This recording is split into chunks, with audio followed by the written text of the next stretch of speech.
Looks like we've got a bit of ASMR in the background for this video. So just sit back and relax and follow the sound of my voice.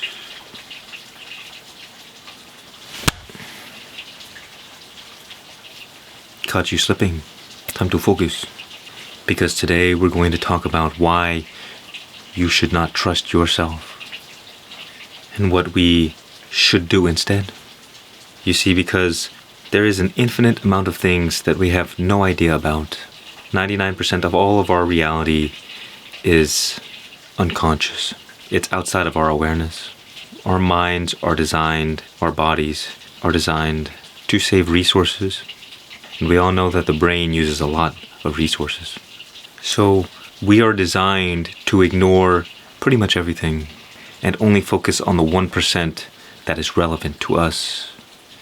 So for our body, we will focus on things that stimulate our instincts, such as food when we are hungry, or sex, or what else is there? Those things will always have interest for us.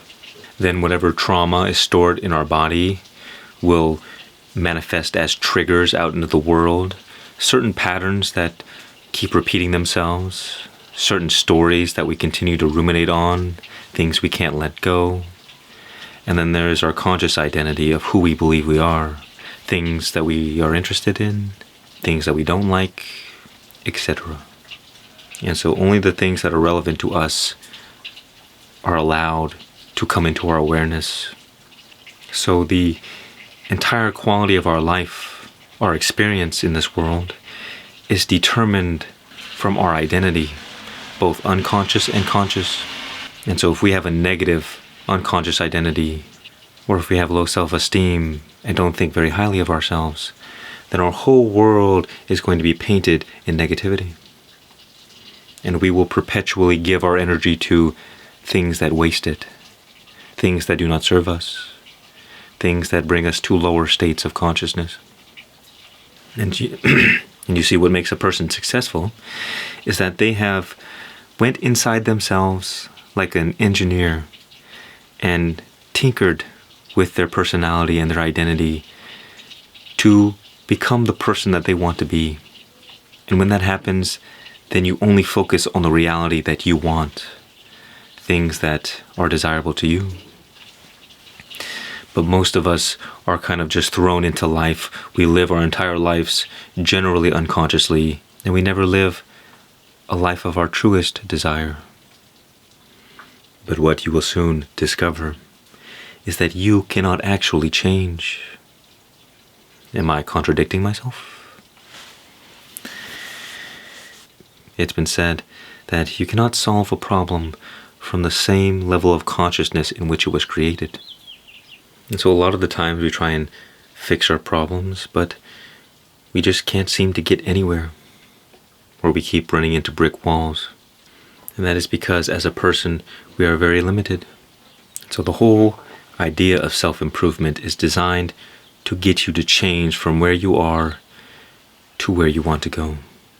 But the secret is, and why some people are successful and others are not, it's because you are not actually doing anything. Our minds create a sense of separation and autonomy, so we believe that we are in control and we are doing everything. But this is only because we have attached ourselves to this mind. But in truth, the mind has no power of its own. It is given all of its power. So too, all of our ability to change is given to us. Think about a tree, for instance. When a tree begins, let's say as an acorn, does the acorn sprout and begin growing itself? Is it the dirt that gives life to the acorn? Does the big oak tree sprout its own leaves? Well, that doesn't make much sense now, does it? Because the tree has no sense of autonomy. It is one with the environment. There is no separation. We as human beings live in a world of separation where everything is separate from one another. But this is the greatest illusion. This happens by no other reason but our brainwave frequencies. On the spectrum from alpha to beta brainwave frequencies, there is a sense of separation. But the tree, it has no free will or no ability to do anything of its own accord, because it is one with the environment. It is one with everything. So it itself does not actually do anything, but rather it is the life force within it, the divine intelligence of the universe that is evolving and progressing everything forward. Once the tree is dead, it is just a stump. It does nothing, it does not grow, it is but an empty vessel. So too, if you put the seed in dead soil, it will not grow, because there is no life in the ground. And it is that life that grows an acorn into a great oak tree. And so too, it is that life that grows you. The mind is given all of its power from consciousness, and the mind has no power of its own. And this consciousness, that is the ultimate state of energy, it is the source of all creation. It is the force of harmony and order in existence. It is what turns stardust into planets, and planets into the stage of life, where intelligent life forms can dance and play. But you see, even the humans in the dance and the planets in the play are still all that same one divine intelligence. But what do we like to do? We like to take credit and say, yes, I did these things. We like to take credit for God's work. And so it is not that we should trust ourselves, but trust in our ability to trust God. Because this divine intelligence has already evolved the entire cosmos, 2 trillion galaxies with trillions and trillions of stars and planets. Many with life probably just like our own. We are all one consciousness experiencing itself subjectively through an infinite array of different forms. And so it is this force of harmony within us, this divine intelligence, that changes us, that causes us to be on an eternal evolution of growth. And so if we take all of the burden upon ourselves, then we say, oh, I'm not doing as good as I should be. I could be better. And we fill ourselves with hate and guilt and shame and fear. When in reality, this divine intelligence has placed you exactly where you need to be. It is only because we do not see the bigger picture that we cannot see ourselves being shaped into a certain character. And even if we fail this life from our own made-up standards, this divine intelligence continues on, continues to evolve beyond death, because it is only these temporary forms that shed away and die. How do I know this? It's because we exist between 2 polarities. Our body exists in a temporary world, and our consciousness in the unmanifested infinite potential that is eternal. What has been known as the Absolute, or the Kingdom of Heaven, or Valhalla, or Nirvana, or Moksha, or liberation. But we can simply call it God. And so we have temporary aspects of ourselves, and as we go deeper and deeper within, we get more and more eternal. How do I know this? Because for our whole lives, when we go into the dream state, we can, from our first-hand experience, see that the boundaries of space and time begin to dissolve. Also, if you've taken psychedelics, you understand that things, boundaries, kind of dissolve away. They melt into one unity. And time also becomes weird, different. It is only in this waking state, when our brainwave frequencies are active at a certain level, alpha and beta, do we experience a concreteness of everything. But, for instance, in the very early morning, as you wake up before the mind turns on, there is a much different sense of self.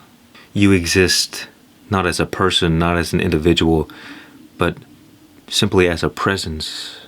The inner world and the outer world are there's a oneness to everything. Whereas when we are awake and alert, there is a strong separation of everything. And it is this illusion of separation that causes us to place all of these burdens upon ourselves. When in reality, the only thing that we have to do is get out of the way. Life takes care of life. Life is already doing everything for us.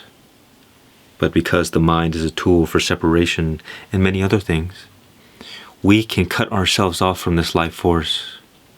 And where life is not, death is. Death, darkness, light, life. And so the more we are cut off from this life source within us, the more our entire world is shrouded in darkness. There is absolutely nothing we can do as a person that outmatches or outshines the light. Because no matter what we do from any vantage point, we are temporary. The mind may be semi-eternal, but it is not as eternal as consciousness. Especially as this person in this body, we are extremely limited, although it is beautiful in its own right.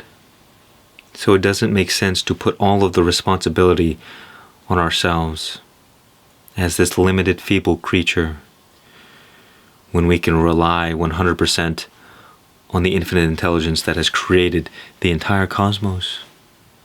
That infinite intelligence that is already beating our heart. This is what it means to be a child of God, because we give up everything and allow ourselves to be guided 100% by this force of creation.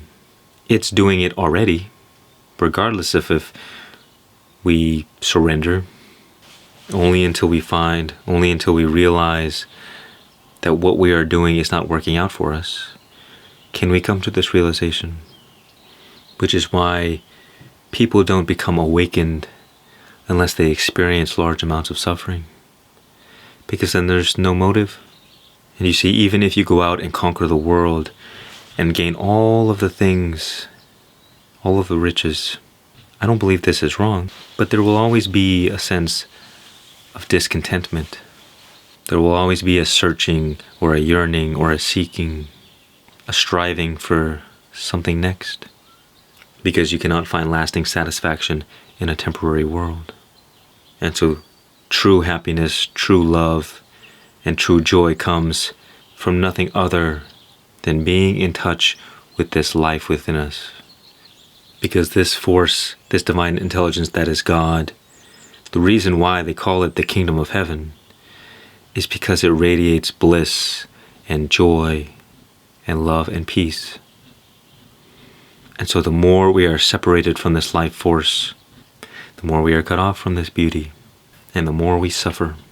Because hell is synonymous with separation, and heaven is synonymous with union.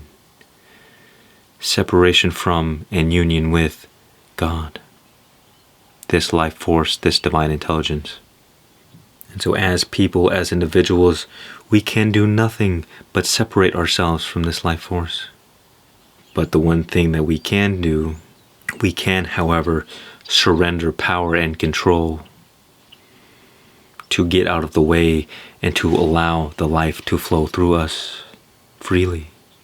This is the source of all the things that we've been looking for in life. Not just the joy and the peace and the love, but also the charisma.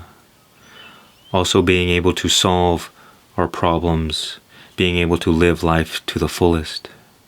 The more we practice the art of allowing, the less we are in resistance to life. We're not trying to swim upstream, but we can flow with life. And when this happens, we enter into a state of harmony. Our problems begin to work themselves out, and that is when the true magic of life begins, where you can enjoy even the smallest of things and appreciate life for what it is.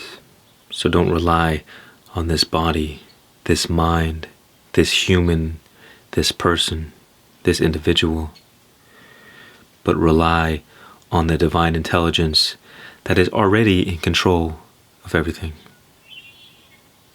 But the trick is that the mind will not want you to give up control, because to give up control means death.